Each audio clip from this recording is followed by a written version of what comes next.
اکرم صلی اللہ علیہ وسلم کی عزت و ناموس اور ختم نبوت، حضرات خلفائے راشدین، حضرات صحابہ کرام، اہل بیت اعظام، ازواج مطہرات اور جناب نبی کریم صلی اللہ علیہ وسلم کی چاروں بیٹیوں کی عزت و ناموس کے تحفظ کو یقینی بنانے اور توہین کے راستے کو قانونی طور پر روکنے کے لیے سنگ میل ثابت ہوگا۔ ہم بد زبانی اور بد کلامی کے کسی صورت بھی قائل نہ ہیں نہ ہوں گے، اور ہم سمجھتے ہیں کہ بد امنی کا اور فساد کا بہت بڑا باعث وہ توہین ہے۔ جناب نبی کریم حضور اکرم صلی اللہ علیہ وسلم کی عزت و ناموس کے تحفظ کے حوالے سے جو قانون ملک میں موجود ہے، اس قانون کو عالمی قوتیں اظہار رائے کی آزادی کے خلاف کہتی ہیں، اور صحابہ کرام اور اہل بیت خلفائے راشدین کے عزت و ناموس کے تحفظ کے بل کو انسانی حقوق کے خلاف قرار دیا جاتا ہے بعض حلقوں کی طرف سے۔ تو اس کا مطلب یہ ہوا کہ توہین جو ہے یہ اظہار رائے کی آزادی ہے اور ایک انسانی حق ہے۔ گویا توہین کو، انسلٹ کو جرائم کی فہرست سے نکال کر اسے حقوق کی فہرست میں شامل کر دینا چاہیے۔ اس فکر اور نظریے کو کبھی قبول نہیں کیا جا سکتا، اور نہ ہی یہ کوئی ذی شعور اور عقل مند اس سے اتفاق کر سکتا ہے، اس لیے کہ توہین اور چیز ہے اور اظہار رائے کی آزادی اور چیز ہے۔ توہین میں اور اظہار رائے کی آزادی میں فرق ہے۔ تنقید اور چیز ہے اور توہین اور چیز ہے۔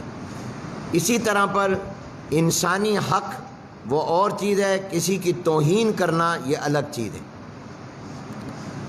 لہذا اس بات کی ضرورت تھی اور ہے کہ اس ملک کے اندر مستقل بنیادوں پر امن و امان کے قیام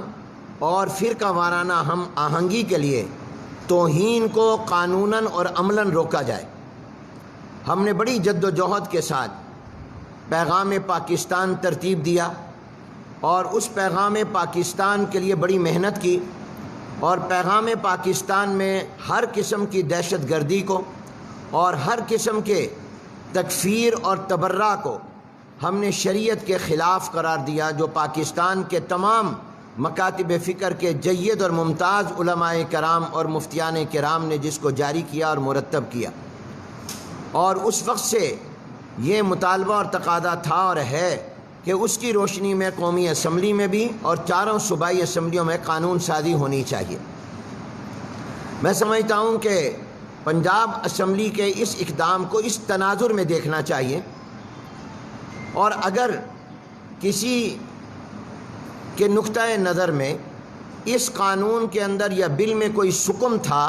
اور ہے، تو وہ معقول انداز میں دلائل اور حقائق کے ساتھ اس کی نشاندہی کرے اور متعلقہ ادارے اور اتھارٹی کو کرے۔ اس کی بنیاد پر ملک کے اندر فرقہ وارانہ کشیدگی اور منافرت کو فروغ دینا، اس کی ہم پرزور الفاظ میں تمام مکاتب فکر مذمت کرتے ہیں، اور اس کو ہم اپنے ملک کے امن و امان اور وحدت کے لیے بہت بڑا خطرہ سمجھتے ہیں۔ ہم ایک عرصے سے یہ بات محسوس کر رہے ہیں کہ پاکستان میں باقاعدہ پھر دوبارہ فرقہ وارانہ کشیدگی اور منافرت کو اور قتل و غارت کو اور فساد کو برپا کرنے کی عالمی اور علاقائی سازشیں اور منصوبے بنائے جا رہے ہیں۔ اس سازش کو ناکام بنانا ہم سب کی ذمہ داری ہے۔ چوکوں اور چوراہوں پر اپنے عقائد کو بیان کرنے کا اگر سلسلہ شروع ہو گیا تو پھر اس ملک کے اندر 80 اور 90 کے دہائی کے حالات پیدا ہو سکتے ہیں، جس سے ہم خدا خدا کر کے اور بڑی مشکل سے اس سے نکلیں۔ لہذا حکومت اور ریاستی اداروں کو چاہیے کہ وہ اپنا کردار ادا کریں، اور وہ لوگ جو آئے دن ریاست کی رٹ کو چیلنج کر رہے ہیں اور حکومت کو چیلنج کر رہے ہیں، اور اس سے جس سوچ کو فروغ دیا جا رہا ہے، یہ ہمارے ملک اور قوم کے لیے انتہائی نقصان دہ اور خطرناک ہے۔ حکومت اور ریاست کو چاہیے کہ وہ اپنے وجود کا ثبوت دے، اور وہ ریاست کو اور اس کی اتھارٹی کو چیلنج کرنے والوں کے خلاف قانون کے مطابق کارروائی کرے، اور ہم اس کو اپنے امن عامہ کے لیے بہت بڑا خطرہ سمجھتے ہیں۔ اہل السنت والجماعت وہ اپنے عقائد پر کسی کو حملہ کرنے کی اجازت نہیں دیں گے، اور ہم کسی صورت بھی پاکستان کو لبنان، عراق، یمن اور شام نہیں بننے دیں گے۔ ہم ایسی ہر کوشش کو اور سازش کو انشاءاللہ ناکام بنائیں گے جو اس ملک کے اندر فرقہ وارانہ ہم آہنگی کو خطرے سے دوچار کرے گی اور فرقہ وارانہ ہم آہنگی کے خلاف ہوگی۔ چنانچہ ہم نے یہ فیصلہ کیا ہے کہ آنے والا جمعۃ المبارک جو 31 جولائی کو ہے، یہ پورے ملک میں یوم ناموس رسالت مآب صلی اللہ علیہ وسلم، یوم ناموس خلفائے راشدین، یوم ناموس صحابہ و اہل بیت اطہار، اور یوم ناموس ازواج مطہرات، یوم ناموس بنات اربعہ، اور ملک کے امن و امان اور استحکام کے عنوان پر ہوگا۔ اور تمام ملک کے تمام مساجد کے خطباء سے ہم یہ اپیل کرتے ہیں کہ جہاں وہ قربانی کے فلسفے کو بیان کریں تو اس کے ساتھ ساتھ وہ جناب نبی کریم حضور اکرم صلی اللہ علیہ وسلم کی عزت و ناموس اور مقام مصطفیٰ کے تحفظ، اور حضرات خلفائے راشدین، حضرات صحابہ کرام، اہل بیت اطہار اور بنات اربعہ رضوان اللہ تعالی علیہم اجمعین کے ناموس اور ان کے مقام کے اوپر بھی روشنی ڈالیں، اور ملک کے فرقہ وارانہ ہم آہنگی کے خلاف جو سازشیں ہو رہی ہیں اس کو بھی ناکام بنانے میں اپنا کردار ادا کریں۔ اب میں درخواست کروں گا جماعت اہل سنت پاکستان کے مرکزی نائب امیر محترم جناب ڈاکٹر طاہر سعید کاظمی صاحب سے کہ وہ آج کی پریس کانفرنس کے حوالے سے اپنا اظہار خیال فرمائیں۔ کوئی بات نہیں۔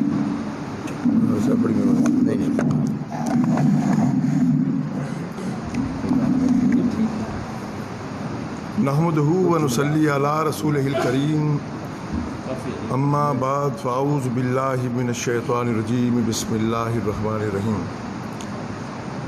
میں آج کے اس کانفرنس میں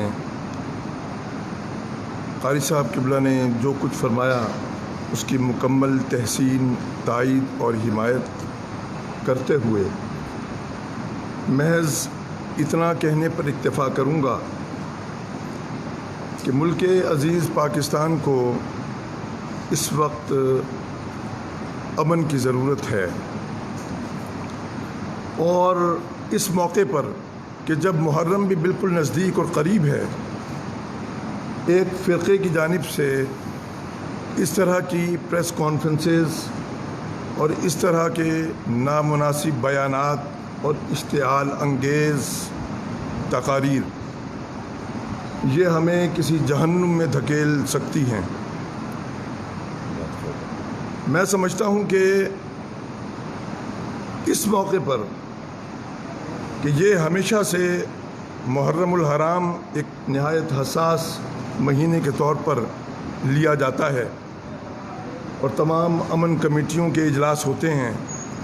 اور رواداری اور بھائی چارے کی بات ہوتی ہے۔ اس موقع پر ایسی گفتگو کرنا اس کا مطلب واضح طور پر یہ لیا جا سکتا ہے کہ اس فرقے کی پشت پناہ کوئی بیرونی طاقتیں ہیں جو انہیں اس بات پر اکسا رہی ہیں کہ ایسا کر کے ملک عزیز پاکستان کو ایک طرف پھر جیسا قاری صاحب نے فرمایا کہ 80 اور 90 کی دہائی کی طرف دھکیل دیا جائے۔ ہماری تاریخ گواہ ہے کہ جب بھی فرقہ وارانہ فسادات شروع ہوئے تو وہ آسانی سے نہیں دبے، اس کے لیے پھر بے پناہ قوتیں اور کاوشیں کی گئیں،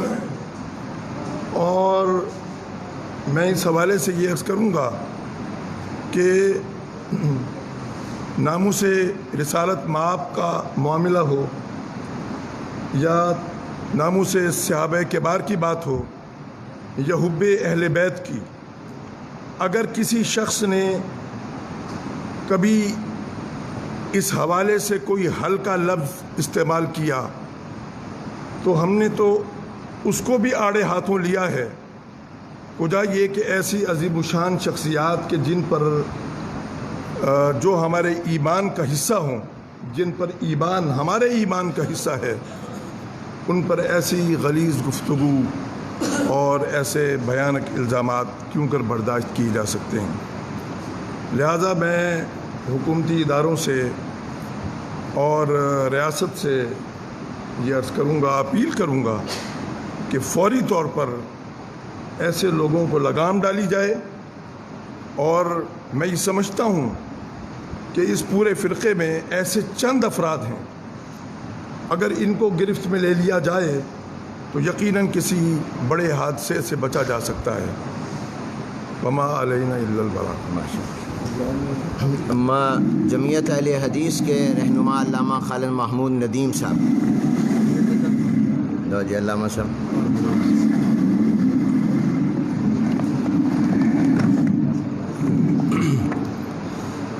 بسم اللہ الرحمن الرحیم۔ مناسب تو نہیں ہے کہ اپنے قائدین کے خطاب کے بعد کچھ بات کروں، لیکن ان کا چونکہ حکم ہے تو ان کے حکم کی تعمیل کرتے ہوئے میں یہ کہنا چاہتا ہوں کہ قائدین کرام نے جو کچھ کہا ہے ہم اس کی مکمل تائید کرتے ہیں، اور میں قائدین کی موجودگی میں یہ مطالبہ کرتا ہوں کہ ماہ محرم کی آمد ہے، جن لوگوں نے اس اہم موقع پر ایسی بیان بازی کی ہے جس میں میں سمجھتا ہوں کہ اللہ کریم کی توہین بھی ہوئی ہے، قرآن حکیم کی توہین بھی کی گئی ہے، صحابہ کرام کا نام لے کر توہین کی گئی ہے، ایسے اشخاص پر، ایسے لوگوں پر 295 سی کا اطلاق ہوتا ہے۔ حکومت کو فوری طور پر نوٹس لیتے ہوئے 295 سی کا پرچہ دینا چاہیے، اور ایسی تنظیم جس سے بغاوت کی بو آ رہی ہے، جس نے گورنمنٹ کی حکومت کی رٹ کو چیلنج کیا ہے، جس نے ملک کے اندر فسادات کی آگ بھڑکانے کی کاوش کی ہے، میں سمجھتا ہوں کہ ایسی کوئی بھی تنظیم ہو اس کو بین کرنے کا حکومت پہ فرض بنتا ہے۔ ایسی تنظیموں کو بین بھی کرنا چاہیے، بلیک لسٹ کرنا چاہیے، اور ایسے اشخاص جو وہاں بیٹھ کر ایسی باتیں کرتے ہیں ان کو پابند سلاسل کرنا چاہیے، تاکہ ملک کے امن کے ساتھ کوئی دوبارہ ایسی حرکت نہ کر سکے۔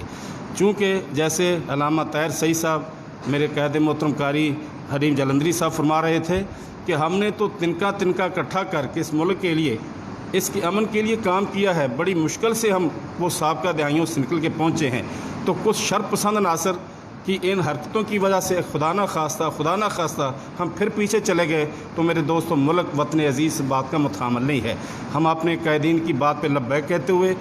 اگلے جمعے انشاءاللہ ہر مسجد سے جو انہوں نے فرمایا ہے اس کے مطابق ائمہ کرام، خطباء کرام، ہر مسجد سے اہل سنت کا ہر فرد ان کی آواز پہ لبیک کہتے ہوئے انشاءاللہ تعالیٰ اپنی آواز گورنمنٹ تک پہنچائے گا، اپنی عوام تک پہنچائے گا، چونکہ ہمارا یہ دینی، اخلاقی اور ملی فریضہ ہے۔ میں اپنے قائدین کو سلام پیش کرتا ہوں کہ جنہوں نے ملک کو بچانے کے لیے ایسے اشخاص کا تعاقب کیا ہے اور پرامن طریقے سے ہم طالبہ کرتے ہیں کہ ان کا کلا کما کیا جائے تاکہ وطن عزیز میں اتحاد کی فضا برقرار رہے۔ میں اپنے قائدین کا شکریہ ادا کرتا ہوں، آپ سب کا شکریہ ادا کرتا ہوں۔ بہت بہت شکریہ، جزاکم اللہ خیر۔ علامہ مولانا محمد فاروق خان سعیدی صاحب ناظم اعلیٰ جماعت اہل سنت پنجاب نے گفتگو کا آغاز کیا تھا، وہ اپنا کانفرنس میں اپنا اظہار خیال بھی فرمائیں گے۔ بسم اللہ الرحمن الرحیم۔ یہ قائدین کرام کے اس اہم اور حالات حاضرہ کے مطابق ضروری بیانیے کے بعد انہی کی اجازت سے ایک اعلان عرض کر رہا ہوں کہ 18 ذی الحج کو سیدنا عثمان غنی ذو النورین رضی اللہ تعالیٰ عنہ، شہید مظلوم، شہید مدینہ، دوہرے داماد رسول، آپ کا یوم شہادت یکم محرم الحرام کو امام عادل، خلیفہ راشد، تاجدار عدل و حریت، کشور کشائے اعظم سیدنا عمر بن خطاب فاروق اعظم رضی اللہ عنہ کا یوم شہادت، اور پھر 10 محرم الحرام کو نواسہ رسول، جگر گوشہ بطول، مظلوم کرب و بلا سیدنا امام حسین ابن علی اور آپ کے رفقاء رضی اللہ عنہ مجمعین کی یاد میں اجتماعات ہوں گے۔ اس سلسلے میں یہ عرض کر دوں کہ مختلف تنظیموں کی طرف سے علیحدہ علیحدہ بھی اور مشترکہ طور پر بھی یوم شہادت عثمان غنی، یوم شہادت فاروق اعظم اور پھر عشرہ فاروق حسین بھی انشاءاللہ منایا جائے گا انشاءاللہ۔ آپ کی تشریف آوری کا ایک بار پھر شکریہ۔ ان اہم ایشوز کو آپ ملکی سطح پر ضرور ہائی لائٹ کریں گے انشاءاللہ۔ علامہ عبدالحق مجاہد صاحب ہمارے ممتاز اور معروف عالم دین، وہ کچھ فرمانا چاہیں گے؟ ہاں، وہ ایک آدھ جملہ فرمائیں۔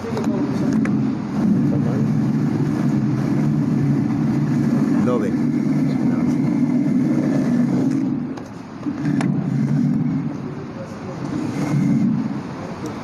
الحمدللہ وکفا والصلاة والسلام علی سید الرسل و خاتم الانبیاء۔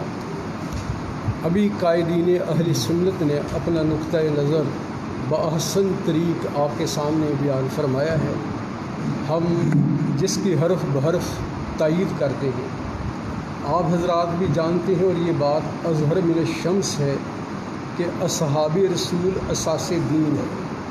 حضور اکرم صلی اللہ علیہ وآلہ وسلم پر جو مقدس کلام قرآن پاک اترا ہے، اس کلام پاک کو سننے والے اور آگے بیان کرنے والے کون ہیں؟ اصحاب رسول۔ ہمارے پیارے پیغمبر صلی اللہ علیہ وسلم خاتم النبیین ہیں، اور ان کی ایک ایک ادا اور ایک ایک سنت کو محفوظ کرنے والے کون ہیں؟ اصحاب رسول ہیں۔ اگر ہم اصحاب رسول کو درمیان سے نکال دیں گے تو پھر دین اسلام کی یہ عمارت جو ہے یہ دھڑام سے گر جائے گی۔ اس وقت جب کہ ہم دیکھ رہے ہیں کہ ہمیں سمجھ نہیں آ رہی کہ ایک بہت بڑی اچھی امن و سلامتی کی فضا چل رہی تھی، تو درمیان میں مختلف مقامات سے ایک طبقے کی طرف سے یہ اچانک ایسی زہریلی پریس کانفرنس جو کی گئی ہے، جسے آپ سب صحافی حضرات جانتے ہیں، قائدین نے بھی اس کا ذکر کرنا کوئی ضروری نہیں سمجھا۔ تو میں سمجھتا ہوں کہ ایسے حالات میں یہ جو کیا جا رہا ہے، یہ ملک عزیز پاکستان کی سلامتی کے سراسر خلاف ہے، اور ہم یہ سمجھتے ہیں کہ یہ غیر ملکی آقاؤں کے اشارے پر سب کچھ کیا جا رہا ہے۔ اس وقت جب کہ ہندوستان کے ساتھ کشیدگی حد سے زیادہ بڑھی ہوئی ہے اور جنگ کے خطرات منڈلا رہے ہیں، اس وقت تو ضرورت ہے کہ پوری قوم یکجہتی کا مظاہرہ کرے اور سیسا پلائی ہوئی دیوار کی طرح بن جائے، اور ایسے موقع پر دراڑیں ڈالنا جو ہے یہ کوئی عقل مندی کی بات نہیں ہے، یہ ایک بہت بڑی سازش ہے۔ دعا ہے کہ اللہ تبارک و تعالی وطن عزیز پاکستان کی ہمیشہ خیر ہو، اور وہ تمام ادارے جو اس ملک کی حفاظت میں لگے ہوئے ہیں، اللہ تعالیٰ ان کی بھی حفاظت فرمائے، اور یہ قائدین اور ہمارے ملک کے جتنے بھی قائدین اہل سنت ہیں اور عمائدین اور تمام محب وطن ہستیاں جو کہ وطن عزیز کے حفاظت کے لیے، خدمت کے لیے جذبہ رکھتی ہیں، اللہ تعالیٰ سب کی خیر فرمائے۔ وآخر الدعوانا ان الحمد للہ رب ہمارے العالمین۔ ہم ساتھی رہ گئے ہیں یوں مغل صاحب، ہاں جی، کچھ نہیں، دو چار جملے آپ کے فرمائیں، بغیر پھر اس کے بعد سوال۔ اعوذ باللہ من الشیطان الرجیم، بسم اللہ الرحمن الرحیم۔ ہمارے قائدین نے جو بھی باتیں آپ کے سامنے بیان کی اس کی مکمل تائید کرتے ہیں، اور یہ بات آپ پر واضح ہے کہ جو وحدت المسلمین کے لوگوں نے پریس کانفرنس کی تھی جس میں 4 صاحبزادیوں کا، حضور نبی کریم صلی اللہ علیہ وسلم کی 4 صاحبزادیوں کا انکار تھا، اور صحابیوں کے ساتھ صحابہ کرام رضوان اللہ اجمعین کے ساتھ رضی اللہ تعالیٰ عنہ نہ لکھنے کا کہا گیا تھا، اور جس میں یہ کہا گیا تھا کہ ہم حضرت عائشہ رضی اللہ تعالیٰ عنہ اور امت المومنین حضرت عائشہ رضی اللہ تعالیٰ عنہ کو غلط کہتے ہیں، کہتے رہیں گے۔ ان تمام چیزوں کی مذمت میں ہم یہاں پر تمام قائدین جمع ہیں، اور ہم نے پہلے بھی اور آج بھی حکمرانوں سے، مقتدر حلقوں سے اور ملتان انتظامیہ سے بھی اور پاکستان کی گورنمنٹ سے بھی ہم نے یہ مطالبہ کیا ہے کہ پاکستان کے امن کو بحال رکھیں، خدا را پاکستان کے امن کو تباہ نہ ہونے دیں۔ محرم الحرام آ رہا ہے، اس کو خیریت سے گزرنا چاہیے، ہماری خواہش ہے، لیکن لگتا ہے کہ کچھ لوگ اس موقع پر افراتفری پھیلانا چاہتے ہیں۔ تو ہمارا آج کا یہ پریس کانفرنس کرنا عوام کو اور لوگوں کو بتانا ہے کہ آنکھیں اور کان کھلی رکھنے چاہیے، اور ہر قسم کی بدامنی کو روکنا بھی چاہیے، اور تخریب کاری کی مذمت بھی کرنی چاہیے۔ شکریہ۔ کوئی سوال؟ ضلع لیول پر ہو، صوبائی لیول پر ہو، پاکستان لیول پر ہو، دینی مدارس ہیں وہ مستقل کا اجلاس کرتے ہیں، اور کیا وجوہات طاقتیں عالمی طاقتیں تو آپ کہہ رہے ہیں، کیا ہم آج بھی کوئی 80 کی دہائی والا بیان دیں گے کہ عالمی طاقت ہے؟ اس کے پیچھے امریکہ ہے، ایران ہے، سعودیہ ہے، چائنا ہے، رشیا ہے، جو بھی ہے، تو ہم آج بھی اس کا نام نہیں لے پاتے، تو اس کی کیا وجوہات؟ دیکھیے، پہلی بات تو یہ ہے کہ جب ہم یہ بات کہتے ہیں کہ عالمی طاقتیں اور بین الاقوامی قوتیں وہ یہ سازش کر رہی ہیں، تو یہ ظاہر ہے کہ وہ سازش کے لیے ہمارے ملکوں کے اندر ہی اپنے اعلی کار اور ایجنڈوں کو ڈھونڈتی ہیں، اور اعلی کار اور ایجنٹ کے ذریعے کرتے ہیں۔ ظاہر ہے باہر کی کوئی قوت خود براہ راست آ کر تو ڈائریکٹلی نہیں کر رہی ہوگی، انڈائریکٹ کرتی ہے۔ یہ ہمارے اداروں کی ذمہ داری ہے کہ وہ تلاش کریں کہ کون کون سی ایسے افراد اور تنظیمیں اور جماعتیں اور قوت لوگ ہیں کہ جو غیروں کے اعلی کار بن کر پاکستان کے اندر فساد پیدا کر رہے ہیں۔ آپ کا تو یہاں صورتحال یہ ہے کہ جو پکڑا جاتا ہے اور جس پر ثابت بھی ہو جاتا ہے، اور جس کو خود ہم عالمی اداروں میں بھی جا کر کہتے ہیں کہ اس نے ہمارے ملک میں دہشت گردی کی ہے، تخریب کاری کی ہے، اور ہم اس کے اوپر پتہ نہیں کتنا پیسہ بھی خرچ کرتے ہیں اس کے کیس لڑنے پر، ہم خود قانون لا کر اس کو حوالے کریں۔ کلبھوشن یادیو کون تھا؟ یہ پاکستان میں کیا دہشت گردی کر رہا تھا؟ اور یہ دہشت گردی جو اس طرح کے ایجنٹ کرتے ہیں وہ کبھی کہیں لسانی عنوان پر کراتے ہیں، کہیں قومی عنوان پر کراتے ہیں، کہیں وہ فرقہ وارانہ اور مسلکی عنوان پر کرتے ہیں۔ تو سوال تو حکومت کے اور ریاست سے ہے، ہمارے ادارے یا ہم لوگ کیا کر سکتے ہیں؟ ہم تو ایک اخلاقی قوت رکھتے ہیں، جن کی پاس قانون کی طاقت ہے، جن کے پاس تمام چیزیں ہیں، وہ بجائے ایسے مجرموں کو کیفر کردار تک پہنچانے کے ان کو پروٹوکول دے کر بھیجتے ہیں، تو اس ملک میں پھر امن کہاں آئے گا؟ صاحب یہ بتائیے کہ سوشل میڈیا کو بڑی سزا ہو چکی ہے، تو نوجوانوں کو آپ کیا پیغام دیں گے؟ پیسوں کمائی سے جا رہے ہیں، بڑی اچھی بات آپ نے کی۔ دیکھیے، پہلے تو بات یہ ہے کہ ہمیں سوشل میڈیا پر کوئی زہریلا مواد کسی کو نہیں ڈالنا چاہیے، امن سب سے اہم چیز ہے۔ اور میں تمام نوجوانوں سے اور تمام پوری قوم سے یہ درخواست کروں گا اور ہاتھ جوڑ کر اپیل کروں گا کہ خدا کے لیے سوشل میڈیا پر بھی بد زبانی سے اور بد کلامی سے بچیں، اور کسی قسم کی کوئی قابل اعتراض چیز سوشل میڈیا پر نہ ڈالیں، اور اس کو شیئر بھی نہ کریں، اس کو آگے بھی نہ پھیلائیں۔ کسی کے اگر کوئی ویوز ہیں تو اس کو بھی آگے نشر نہ کریں، بلکہ اس کو جہاں تک ہو سکے اس کے خاتمے میں اپنا کردار ادا کریں۔ لیکن دوسری طرف میں متعلقہ اداروں سے کہوں گا کہ وہ اس کے لیے سخت قانون سازی کریں، سوشل میڈیا کو کنٹرول کریں، اور سوشل میڈیا کے اندر قابل اعتراض، نفرت انگیز، اشتعال انگیز جو کوئی مواد ہے اس کے اوپر 24 گھنٹے سے پہلے کارروائی ہونی چاہیے۔ یہاں چونکہ اس کے اوپر کوئی کارروائی نہیں، احتساب نہیں، قانون کی گرفت سے وہ آزاد ہیں، وہ نہیں آتے، اس لیے یہ سلسلہ رکنے کی بجائے بڑھتا جا رہا ہے، اور یہ ہمارے ملک میں آگ لگا دے گا، لگا رہا ہے، آگ لگا چکا ہے۔ اس لحاظ سے اس میں تمام اداروں کو اپنا کردار ادا کرنا چاہیے۔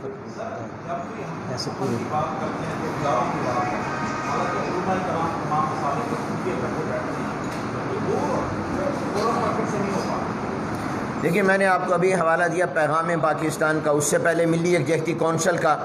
اور اسی طرح اتحاد تنظیمات مدارس، اور اس طرح پنجاب کے اندر پنجاب اتحاد بین المسلمین کمیٹی، ان سب نے ضابطۂ اخلاق بنائے، اور ان ضابطۂ اخلاق میں یہ لکھا ہے کہ خلفائے راشدین کا ہم احترام کریں گے، صحابہ کرام کا ہم احترام کریں گے، اہل بیت اعظام کا ہم احترام کریں گے، حضور اکرم صلی اللہ علیہ وسلم کی ازواج مطہرات جو امت کی مائیں ہیں اور ایمانی ماں ہیں، ہم ان کا احترام کریں گے، حضور کی بیٹیوں کا احترام کریں گے۔ یہ علماء نے متفقہ طور پر تمام مکاتب فکر نے میثاق، ضابطۂ اخلاق جاری کیے ہیں۔ اب اس کے اوپر عمل درآمد کی طاقت قانون کی وہ ہمارے پاس نہیں ہے، وہ حکومت کے پاس ہے۔ مولانا صاحب، آپ نے کہا جمعے کی رسالت کے حوالے سے آپ جمعے کو عید منانے جا رہے ہیں، کوئی پروگرام کی تصویر کوئی ریلی وغیرہ ہوگی، کیا ہوتا ہے؟ نہیں، ہم نے تو جمعے کے خطبات کی ابھی اپیل کی ہے۔ جو کرونا وائرس کی صورتحال ہے اس کی وجہ سے ہمیں احتیاط بھی کرنی ہے، جو جمعے کے خطبات تک یہ ہوگا۔ مہربانی مہربانی۔ اچھا، حاضر حاضر۔